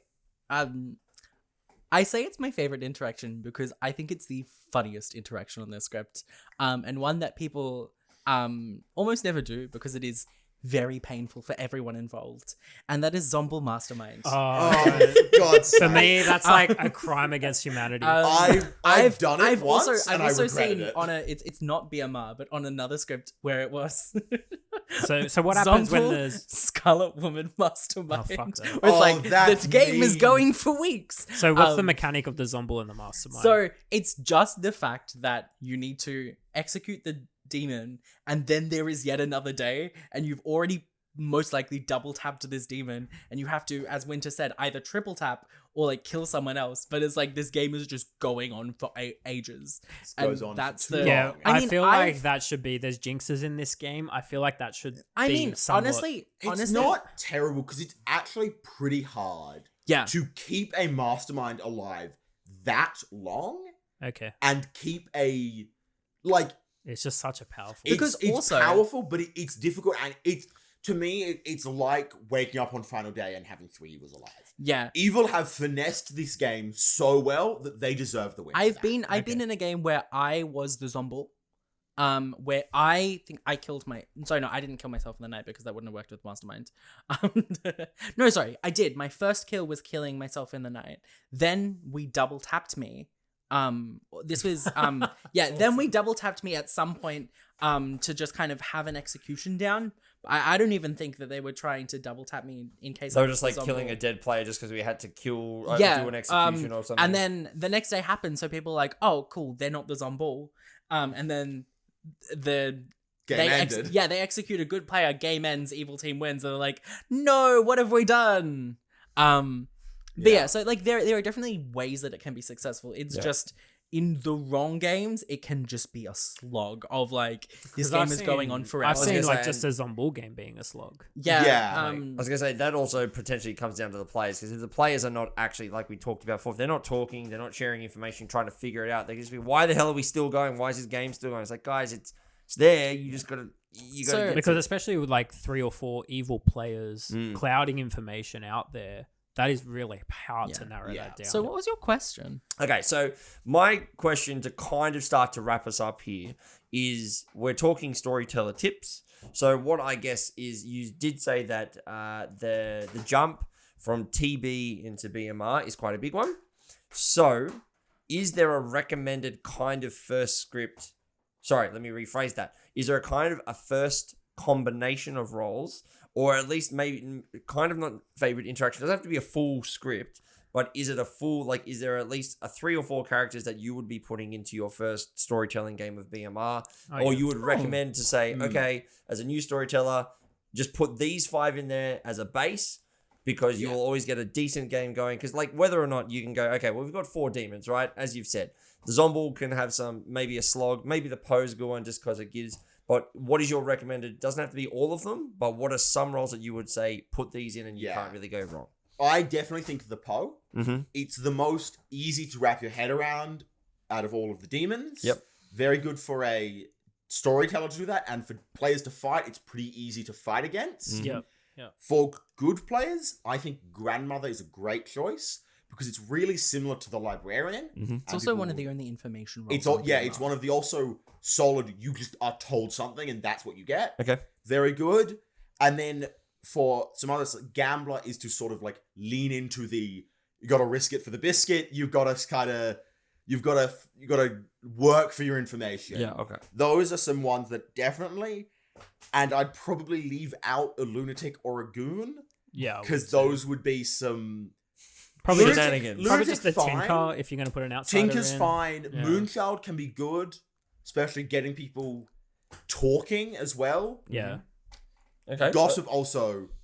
Yeah, I'll just Can be keep. good. I recommend just keep it simple. You know, Yeah. just put characters like the sailor or the fool or the professor's not that hard to do mechanically. Yep. Fool's great. Yeah. See, are you talking about? Sorry, I just want to clarify. Are you No, it's talking okay. about new storytellers? Yeah, make it Yeah, easy so for the- for I'm the talking about. story. Well, I mean, you can go to this two ways, but I am saying like because we are talking about if you are a storyteller. Yep. So if you're worried about making that jump, all right, well, this is something that will make your life easier. But then if you also have new players as well, are there roles that you go right? You know, you don't have to tell Okay. them that you're going to do this, but you are going to make that choice. Yeah. So Okay. I think overall one thing that I tend to do with BMR is I look at my player count. Because you like these are not like hard and fast rules that people have to follow. But I tend to not put a whole bunch of killing. Like I don't tend to put all of the like gossip and assassin and gambler and all of the death ones in a 7-player game. And I'm not going depends to how much time you have. yeah, but like I'm also not going to put Yes. all of the protection ones in a 15-player game, for example. I do think that The game- games need both. Yeah. Okay. BMR, You can't- the game that can last half an hour Yeah. or like half a for a day. week. Yeah, that's the thing. Is like it can go for a while. There does need that balance. But yeah, as was previously said, there are some pretty simple is not the right term, but like pretty straightforward characters Yeah. to run. Yep. As a Definitely. storyteller, so grandmother, for example, pretty simple to storytell. Fool. Fool as well. But even things like that do choose like sailor, professor. Yeah, Chambermaid is just the not Chambermaid- Chambermaid's hard, but the Innkeeper's easy. Yeah, Yeah. but like when talking about other characters like outsiders, minions, and demons, I would say I would kind of agree with if you're a Tinker. new storyteller, more on the ones like the non-lunatic ones. Just Yeah. like and again, not a hard and fast rule, but like the lunatic is quite a complex character to storytell, and it's like Yeah, it doesn't it is. seem like It it is is. because it's You just got to the give them demon. fake minions as well. Yeah, but like there is a whole lot of decisions that you need to give to a lunatic. Also with minions, I think all of them are fine minions for a new storyteller. Yeah, all the minions would work. Yeah, I reckon really well. Mastermind, you could easily just tell everyone the game you win when the demon dies, so you can make that mistake. So Yeah, like, I maybe would that I might would be- stray away from Mastermind. But the other three are all very good, very Yeah. easy Yeah. to run. that Don't forget about the Devil's Advocate. I've done that. where they Yeah, I've also heard where they that can't before from people. also Like- that they Yeah. can't choose the same person twice. That's Yes. right. because Yeah. yeah, I would say with the Don't demons. forget to wake the Godfather. Yeah. Yeah. There are reminder tokens that are died today for Godfather to say that an outsider died today. Wake them. Don't forget. Yeah. Wake the Godfather. I would say with demons, they're all pretty simple. It's just like what we've spoken about earlier. Like Shabaloth has some yeah. weird decisions with Yeah. it that I would stay away with if you're not too confident. Wow, it's almost as if I was about to say that. Well, I said better and first. Yeah, like Pukka is quite as you mentioned. There's a flowchart. It's quite complex to storytell. That's the puppet. Zombuul, while it is my favorite, I know that there is some complexity there as well. Yeah, Poe is the most similar to demons that storytellers may have may be or familiar even with, players yeah. may have encountered before. But like as with a lot of things, there's a big community of people who play Clocktower as well, and so if anyone's usually unsure about how to run something, Yeah. there's a lot of resources on how to do it. Even the wiki itself. yeah. Oh, the wiki, every character has a how to run. Yeah. and it's very in depth, very good. They updated too. Like I've got the manual that came with the book, but they Yeah. updated online. Yeah. And Yeah, the wikis, because they have certain errata that they go through. yeah, And just the But wikis look, always honestly, kept like up to date. don't stress about being completely up to date. Just as long as you know the script. Oh, that's yeah, it, yeah. it's fine. My And my a my, point- point, one of the most- Wait. Oh, yeah. my point with that is just if you're a storyteller looking to get into BMR, Yep. is do things that excite you. Yeah. Have fun with the game. Mm. It's okay. Like Matt said this before. It's okay if people make mistakes. like Storytellers will make mistakes. I've made mistakes. I know. I I've seem made perfect some at this game. horrid mistakes when I was But- starting out. Yeah, Mistakes are fun. and it's okay. If people are having fun, then that's the main thing. Is that we want our players to have fun. But like, don't be afraid to do something because you think you'll mess it up. Okay. Because the way to get confident in doing things is by doing them. Okay. Yeah. And I'll tell you what, Um, if your best friend draws out the lunatic token, stuff it. Make them the actual lunatic. Oh, Mess with them. absolutely. Mess with them. Talking about best friend getting the lunatic token. One of my friends. We've now entered story. Story Yeah. mode. Story Yeah, mode. Story one of time, let's go. I've one of got my a great friends. one. Achievement I was the demon and she was the lunatic. This was an online game. And Oh, I yes, I know the convinced game. her. This was like her very first game of BMR, and she was the lunatic. And got the demon token, and I convinced her I was her mastermind. And I was the demon myself. That's good. She has she has now sworn off BMR Yeah, since she that. does not like BMR because I spent the entire game convincing her I was her minion. And then on final day, she gets executed, and it is the end of the game, and the evil team win, and she was excited, and then she was told that she was not the demon, she was the lunatic, and like the Oh, no. heartbreak Oh, on her face no. when that happened. I'm like, See, I won the game, but at what cost? So, Yeah, one of my even the creator of the game, Stephen, has said that the lunatic generally is designed to figure it out by the day 2 or 3. yeah. So, especially like, with that's really minions rough. That Yeah, the unfortunate thing was that it was a 1 minion game. Yeah. And so I was told as her minion. And so she just believed it yeah, because there was nothing. and you were just obviously killing what she killed. Yeah, and so there was nothing. That's so and because she would never kill me because I am Yeah, her minion. your friend. Yeah. And so it's like there was no reason for me, basically no reason at all to just go against I have it. been in a game where you flat out lied to my face and I just took it at face value. So Yeah. I understand the feeling.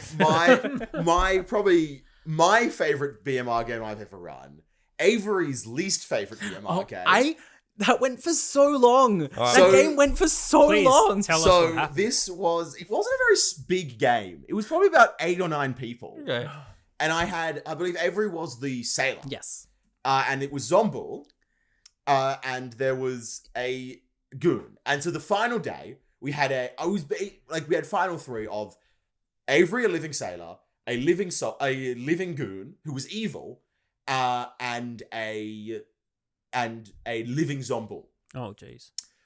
No one executed anyone. Neither of these people nominated for about 4 days. Because And what was happening is I couldn't. And so the Zombuul also refused to kill. The Zombuul, I was like waking them up and be like, "Hey, you want to kill?" And they were like, "No, no."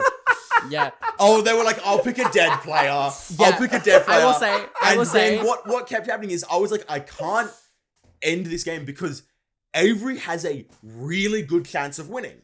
Because there is choosing the Zombuul though. there was an chose evil the goon who knew the entire evil team, who they had been told. And if Avery the sailor had at any point I kept choosing picked the evil goon and turned them good, I would've won. they would have said, "Hey, I'm the good goon. That's the demon. Let's kill them and win." No, I think there were 4 players alive. Oh, there was Because there was the DA, I believe, that was alive, and I kept the DA kept yes. Yeah, and I think I kept there was something about the DA and that's why I kept choosing the same player. Yeah, because you Or- thought you were keeping the goon good, but you were picking Yeah. the demon. Yeah, no, and it was it was frustrating because it's like this game is going on forever and no one is No dying. one's dying, and I was like, I can't do anything. I want to end the game, but you guys. I was just at this point. It's By like, the what is end happening? of the game, Avery was lying on the floor, and they were like, "Why? Yeah. What's happening?" The year I will is say- 3025. like- This Yeah. game has been going for Yeah. 845 years. I will say, like, the big issue I had with that game wasn't anything that you did. It was the way that demon, whoever, like the person who was the demon, was just kind of refusing to do Because anything. the demon also could have won Because if he by killed just me, killing a couple players. well, no, by killing me, you because you were the killing me, last good I player. was the last good player alive. They could have killed the goon. Oh no, they couldn't have. Yeah. I mean, They would've. no, because DA had gone first. No, but like if they killed Avery, the last good player, Yeah. game would be over. Like, so can, And- can he kill the sailor as they can't die? If they're drunk. At Oh, that they're point, drive, they're drunk. at yeah. that point, I would have let it go. Yeah, first. yeah, I know. I was ready for the Yeah. game to be over. Okay, right, okay. For me, like BMR, like has made the highest highs for me out of Clocktower. Yeah. That's why I love it so much. I've seen like demon players bluff as Courtier and say I've made that demon drunk, and then just refuse to kill anyone for 3 days just to have a viable bluff. It's risky, but I've It seen that. I've works. seen that Yeah, pay no, it off. does. I was lucky enough to be in a 20-person game of this with Ben Burns The storytelling. infamous game. And that This was is it was the at Clocktower con? Con, Yeah. yeah, and that was insane to be in a 20-player game and have like I was the sailor and Ben Burns waking me up. I was like, oh, that's a highlight. But we had all the travelers in the game. I think there's 5 travelers, and they just changed the nuance of the script for me. Whereas only 3 players could leave their seat every day, but there was one particular player who chose which 3 players swap seats. And in a That's the 20-person mission, by the game, way. that is huge. So there was a lot of jankiness in the script there until we evicted those travelers out of town to get their ability out of the way. But Been evicted from the house. that 20-player game went down Your to time on final the 2, island is which over. meant it was the Zombuul game, right? We only figured that out when it got to the final Yeah. 2 in a 20-person game. That was impossible for good to win. I just Yeah, you were shot in the dark. We only just figured it out right when the ending. Did you was win? revealed. No. I do just want to point out that if you are, we did mention the word travelers, and yes, we do know that there are travelers that are associated with the BMR. We had to with all the scripts. with all the scripts. We did have to draw the line somewhere. We are not done with this series though. We are probably going to be doing a couple of things coming up. Probably one going through travelers, one's going through other things as well. There. Because there's a whole bunch of The experiments. Yeah, Travelers and so- Fable, the Experimental. So they're Absolutely. releasing the carousel at some point, I think this year, with all the experimental I- characters. It's been have said heard- this year. Yeah. Yeah, sure. Fingers crossed it's this year. And To we will be explain what getting the it. carousel is there is in this game there are a lot of experimental characters which don't have home scripts. Like Currently. grandmother Don't currently have home currently. scripts. There planned to be 3 more scripts to be released at some point, along with a 4th just kind of collection of characters that would fit together that Oh, would sweet. that you could add to other stuff. I know And there was there a is tweet that Stephen Medway put out recently about the what's the It's all very the Midnight name? in the House of the Dead. Oh, the The scripts the have big names. one. that were yes, released. they've all got names. The Circus of Madness or something like No, that. no, no, like the big one. That sounds simple to run. The like the kind of the Yeah. that collection. I think it's something like the Circus or Greatest Show on Earth. Yes, But you know what? that's By the the one. time this releases, Um, the information's probably already Yeah, no, out, there was a so- tweet that I saw like for 5 seconds on Twitter, and then it moved away, so I can't particularly say anything about it. But We will say, Evan and Steve, you're watching. Hit us up. We're more than happy. We'll more than happily bring some more to it. I will start to say now we are going to start to close this one out though, because we've been going for close to an hour and 45 minutes now. We knew this one was Have going to we? be. Yeah. Oh no. Yeah, we knew this was going to be a long one. That's Ooh. fine. These ones are always our specials. This is I think we would have found the zombie. when we say we are going to do a deep dive, we do a deep dive. This is how I could talk for another hour or 2 Absolutely. on this Honestly. easily. You know what? So could we all. But I'm sure our listeners out there don't want to hear us rattle on so much. But before we get going, we do obviously want to remind you that this is the 4th episode in our Blood on the Clocktower series. We do have a intro into Trouble Brewing. We brought Avery on for our 2nd video, which was looking Wasn't it at the sex and third one? violence. It was the 3rd video, but 2nd of the scripts that we did. Technically the 2nd video was our interview with Stephen Medway, the designer of the game. So if you are watching this and you're like, oh, I want to learn more about how this game came about and, you know, the philosophies that he had and how he came up with a lot of things. great It was we really thank him for coming in because it was more of just a 2-hour chat. We were so happy to have him for as long as we did. It was great. So go check out that whole playlist. That'll be linked down in the description down below. But with that, we are going to bring it to the end of this episode, a return back in 2025. And I would first like to thank our special guests, Avery, and I'd like to thank Winter for joining us once again. Thank you. Thank you for having us. Pleasure to be here. Oh, mate. It's been great having you on. I've enjoyed the tennis match. Wait, seriously, Where mate. it's just you watching and just us talking. I'm enjoying it. It's Ralph and great. I were just I'm learning so much. Ralph and I were just like this for one point. Left, right, left, right. Yeah, this is great. Anyway, We'll do a tennis score gif or Yeah, exactly. But if you enjoyed what you were watching, make sure that you hit the like and follow button down below. Make sure you leave a comment. We've asked you those questions throughout, so we'd love to actually hear what you have to say. What is your favorite role from the script? How do you deal with all those interactions, all those things as well? If you would like to, we are on Blue Sky at the moment. We are starting to do there. We're on Facebook, so go and check out facebook.com/groups/board game gateway. You can find us over there. No one's going to remember that. Just put the link down. Yeah, a whole bunch of links down there. But also, we are trying to get to 1,000 subscribers on YouTube by the end of 2025. That's our goal that we have set for ourselves. So please, I think you can do that. I think we can do that as well. So make sure you hit the subscribe button. But until next time, on behalf of myself, Ralph, Avery, and Winter, we'd like to thank you very much, and we'll see you next time. Bye. Bye. Dang, that's pretty much. That was great. That was. When just like On an awkward hour- like. Well, I waved too late. I didn't realize we were all waving. You don't have to. You don't have to. You can be fucking whatever you want. Well, That's the thumbnail. Everyone. I'm definitely faded out by this point. You don't have to. You don't have to. That was good. That was